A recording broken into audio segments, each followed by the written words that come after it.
Assalamu alaikum and welcome to the first lesson of Arabic grammar for understanding the Quran.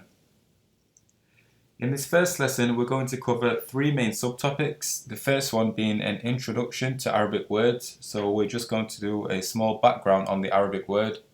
The second point is al-asma, which is nouns, and the third topic is al-af'al, which is verbs. So when you take an Arabic word, it is either going to fall into one of these three categories, either an ism, a fi'l, or a harf. Now an ism represents nouns and pronouns. For example, rajul, which means a man, this is a regular noun. And some pronouns include ana, huwa, anta, which means I, he, you. The second category is fi'l, which stands for verbs. And this includes all different types of conjugations and tenses such as past, present, command. And the harf, which can be translated to particles or prepositions. Now a harf encompasses most English prepositions. However, what exactly a harf is will become more clearer to you as we progress through the lessons.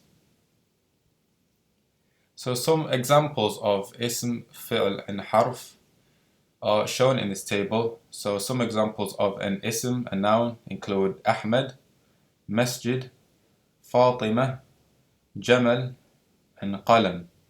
Some examples of a fi'l, a verb, include ذهب, he went, سافر, he travelled, يأكل, he eats, يدخل, he enters, and اقرأ, read, which is in the command form. And some examples of a harf, as we said, can be translated into a preposition, include fi, which means in, ala, which means on, min, which means from, an, which means about, and ila, which means to. So moving on to al-asma, which means nouns. So nouns have 5 signs that make them identifiable. The first sign is that at the beginning of the word you will find the letters alif and lam. For example, الطالب, الكتاب, السيارة. All of these words have at the beginning of them an alif and a lam, which indicate that they are indeed a noun. Second sign is that the last letter has a tanween. For example, قلم, قلما, قلم. So the tanween here will be un, here it will be n, and here it is in. So any word which has a tanween at the end of it shows that it is a noun.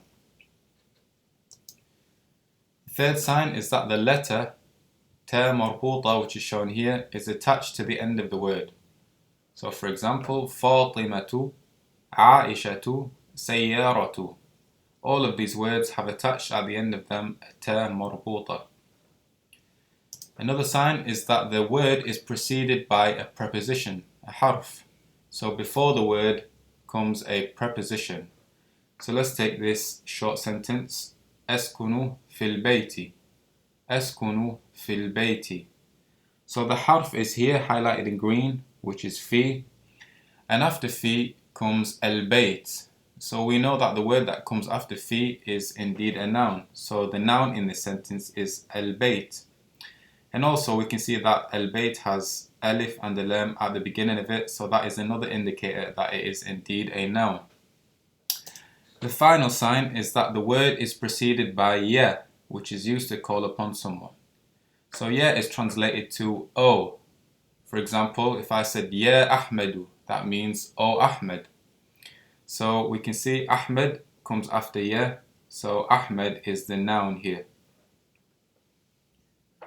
Now nouns come in different forms, and there are 3 forms. So they come in the singular form, the dual form and the plural form. So the singular form translates to al-mufrad, the dual form is al-muthanna, and the plural form is al-jam. Now al-muthanna, the dual form, might catch your eyes. This is something that is not found in the English language and it's something specific to the Arabic language. So we'll talk about al-mufrad first. So this is when we refer to a single thing or object. So an example is talibun, which means a student, and طالبة, which means a female student. With muthanna, it is when we're referring to two things. Again, this is not found in the English language and it's something specific to the Arabic language. So an example of this would be طالبان and طالبين.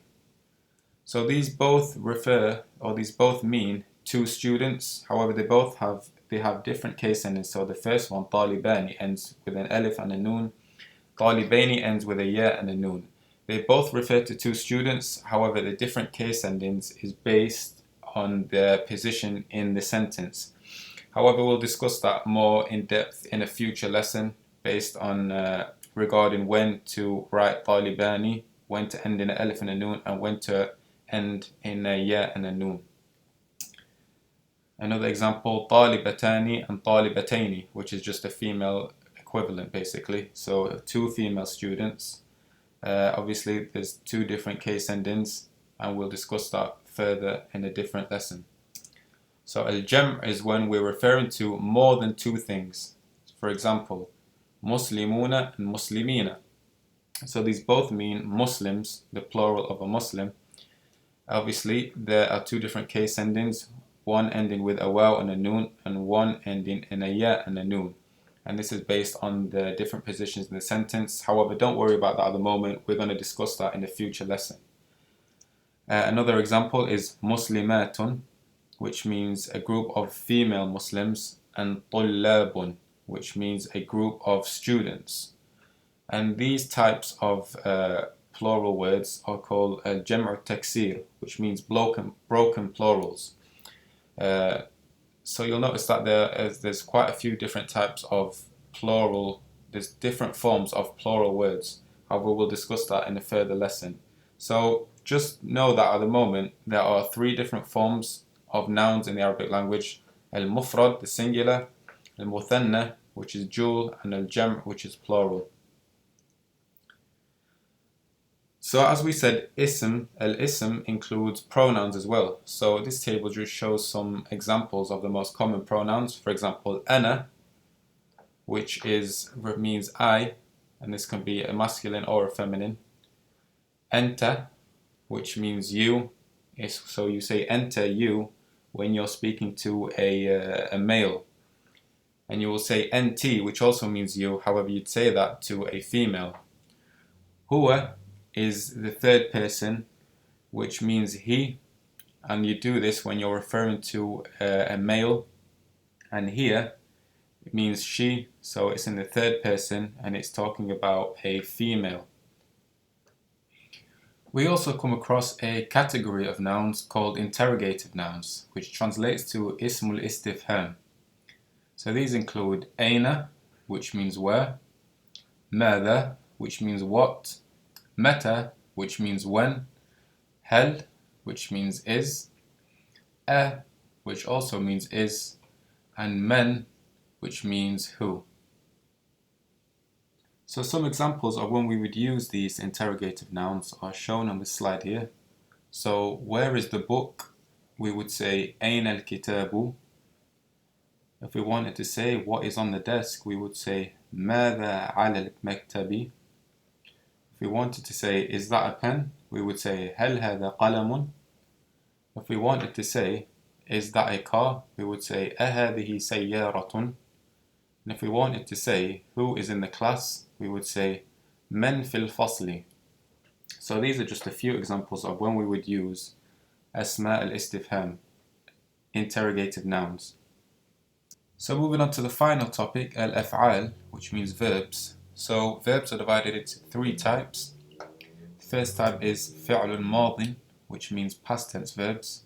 So some examples include كتب, قرأ, شرب, and أكل. So كتب means wrote, قرأ means read, شرب means drank, أكل means ate. The second type is فعل مضارع, which is present tense. So يكتب is the present tense form of كتب, يقرأ is the present tense form of قرأ, يشرب is the present tense form of شرب, and يأكل is the present tense form of أكل. And the last type is فعل أمر, which is the command form. So we can see اكتب, اقرأ, اشرب, and كل. So here we have the past, present, and command forms of each of these different verbs, as we can see in the column كتب, يكتب, اكتب, قرأ, يقرأ, اقرأ, شرب, يشرب, اشرب, أكل, يأكل, كل. So just familiarize yourself with these three types of verb forms, and we'll use these more often throughout the duration of this course. And this is the end of the first lesson.